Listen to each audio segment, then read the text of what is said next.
This is Mostly Automotive Marketing with Matt Wilson, a bi-weekly-ish podcast about all things automotive marketing. Now, here's your host, Matt Wilson. Oh, hello. Thank you, Jim McCarthy. JimMcCarthyVoiceovers.com for that intro. Last year, I learned how important company culture is. You know the old cheesy saying, happy wife, happy life? Well, a comedian by the name of Jeff Allen thinks he invented the phrase. So does Gavin Rossdale, the guy from Bush. He thinks he invented happy wife, happy life. But it's true, right? We're happier if our spouse is happy. And we're also happier if we're happy at work. And if you're a boss, you're happier if your employees are happy. Life is better when your spouse is happy. Life is better when you have good company culture. Let me tell you how important company culture is. 2020 sucked, for lack of a better word. It was awful. And I won't have to go into all the things that made it awful, from, COVID to the election cycle to fires and just all kinds of other stuff. All terrible, I know. For me, though, personally, the worst thing to happen was on March 10th, my wife was diagnosed with stage 3 rectal cancer. It was awful. Awful news at an awful time. It was right around lockdown time at the beginning of COVID. It was the week of lockdown here in Connecticut. It was a shock to the system. So the two things I thought of immediately were, is my wife going to be okay? And holy shit, we're going to be going to the doctor a lot in the next year. A lot. And we did, right? We started going to the doctor a lot in March and April. And we started chemotherapy over the summer. She had 12 courses of chemotherapy. No, 8 courses. 8 courses? 8 courses of chemotherapy over 12 weeks, followed by a break, followed by radiation every day for 28 days, followed by a surgery at St. Francis Hospital in Long Island on November 30th. Now, at this point, I had been given the leeway to take my wife to the doctor. Not even given the leeway. Take care of your family. Do what you got to do. Get your work done. Take care of your wife and your family. Awesome. That's good company culture, right? So then my wife goes to have surgery on November 30th at St. Francis Hospital. And in the middle of the surgery, the surgeon calls me. And he says, Matt, we're seeing a couple things, inside your wife, and we believe she needs a different kind of surgery that needs to be done at a different hospital. So we're going to finish up this surgery, and then we're going to refer you over to Mount Sinai in Manhattan. You're going to go there in 2 days, and she's going to get surgery really quickly. And at that point, we knew, okay, she has stage 3 rectal cancer. At that point, we knew it was probably worse, because the surgery and the treatment that we've been working on and planning all year long had just changed right in the middle of the surgery on November 30th.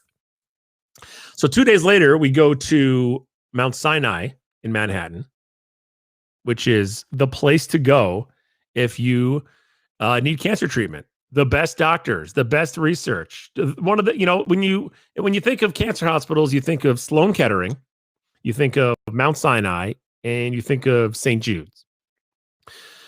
So we're at Mount Sinai, and we're meeting with the new surgeon, and she says, yeah, this is now stage 4 rectal cancer, because it's spread to the spleen and the parts of the abdomen and lymph nodes, and it's in a bunch of different other places in your abdominal area, and you need surgery. And this is like on a Wednesday we're there, and you need it on Monday.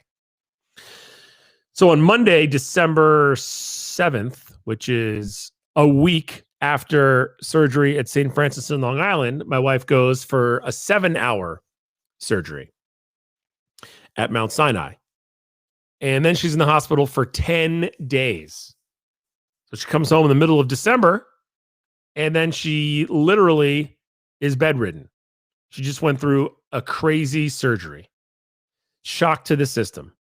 7 hours, major removal of things in her abdomen, tumor, spleen, part of the abdomen wall, lymph nodes. It's a lot. Plus the surgery the week before. So bedridden, and needs to be taken care of.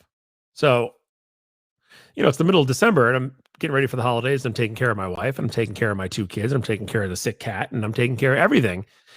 And I didn't have to worry about taking care of my work because of the culture at my company. I'm out of vacation days. I've used them all up.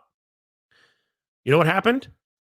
My company let me take care of what I needed to take care of at the time, which was my wife and my family. And, in the beginning of this whole thing with the diagnosis back in March around lockdown, I was stressed out about, oh my gosh, I got to go to the doctor. We got to go, there's one hospital's 30 minutes away. The hospital in Long Island's 2 hours away. The hospital in Manhattan's 90 minutes away. There's a hospital, 10 minutes from our house, but that's not the place we got to go all the time. So I was stressed out about how am I going to do my work and how am I going to take care of my wife and my kids. And it wasn't so bad over the summer because she was getting treatment or we were in a regular routine. Okay, on Tuesdays, I'm going to do this. And then I'm going to make up for that time by, getting my work done on Wednesdays and Thursdays and da-da-da-da and the whole thing. And you make it work, right? Well, then December rolls around, multiple surgeries. My attention was needed 24/7. I was either at the hospital for 8 hours a day in Manhattan, which was an hour and a half drive. So I was literally gone all day. Hour and a half there for 8 hours, hour and a half back, go to sleep, get up, get the kids ready, do it the next day for 10 days. And then my wife comes home and I'm taking care of her and the kids and everything. And the last thing on my mind was work. But a lot of people don't have that luxury. And the reason that I had that luxury was because of the culture at my company. The company culture at my company is unbelievable. Family first. I've had jobs in the past. The job I had before this job, I don't know what my family would have done in this situation. There's no way they would have let me do what I've needed to do this last month or two and the whole year if I still worked there. They'd be like, when are you coming back? You don't have any vacation time back. Get back to work. I've had jobs like that. I've been offered to come or applied for, have come close to jobs like that. I was afforded the ability to take care of my family during times of trouble. What's the Paul McCartney song? When I find myself in times of trouble, Mother Mary comes to me, let it be. Yeah. I don't know why that popped into my head. And you know what company culture does? You know what it did for me? It breeds loyalty, more loyalty. I'm a loyal guy. I like to work places for a long time. Worked at my last job for 7 years. Worked in radio, the same radio group for 15 years. I'm a loyal guy if I'm treated right and I like where I work. And I always intended to be loyal for the company that I work for right now. But you know how much more loyal I want to be now that I was treated the way I was treated over the last year, given the leeway to take care of my family? I checked in with people in the office. I was generally aware of what was going on with my clients and my business. But the day-to-day stress, the getting back to emails and responding to phone calls and calling clients and checking in was taken off my shoulders because I had so much more than normal on my shoulders. All the fantastic people that I work with handled that stuff so I could take care of my wife and my kids and my sick cat. And that's so important. I would not have gotten through this last year without the culture at my company. And if you treat your people right, you have good culture at your company, your people will take care of you. I always intended to work for my company for a long period of time. I've always intended to do well and excel and kill it for them.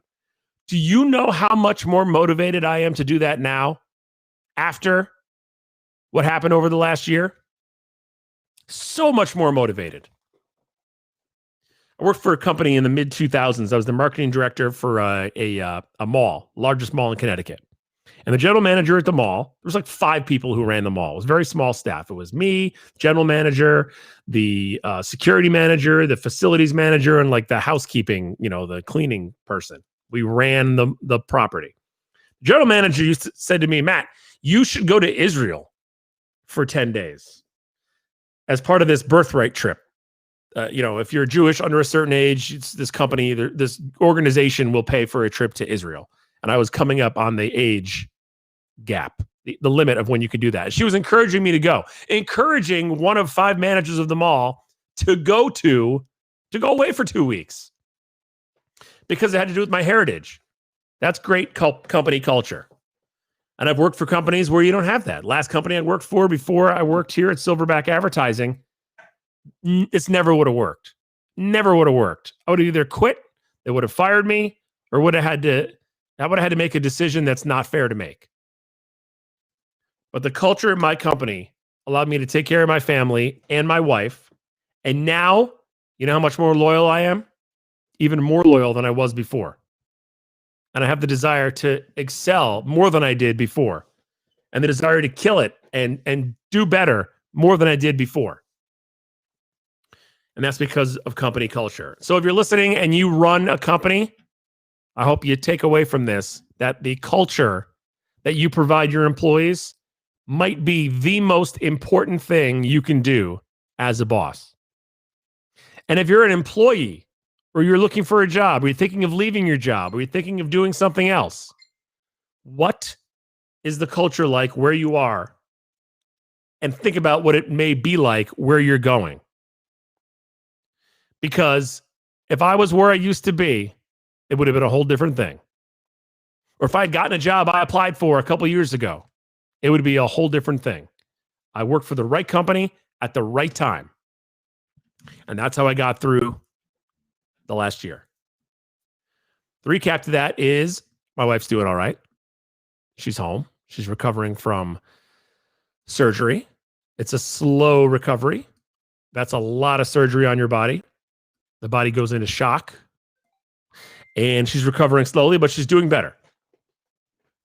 And we are enrolled in the monitoring protocol at Mount Sinai, where she'll get frequent scans and checks, level checks over blood levels and all that kind of stuff, and make sure, God willing, the cancer does not come back. That's where we're at, and I wouldn't have been able to get through it without the company culture at my company. So thank you to the bosses and all my coworkers at Silverback Advertising, because I don't know what would have happened last year. So I hope that there's some takeaways here for employees and employers in the automotive industry.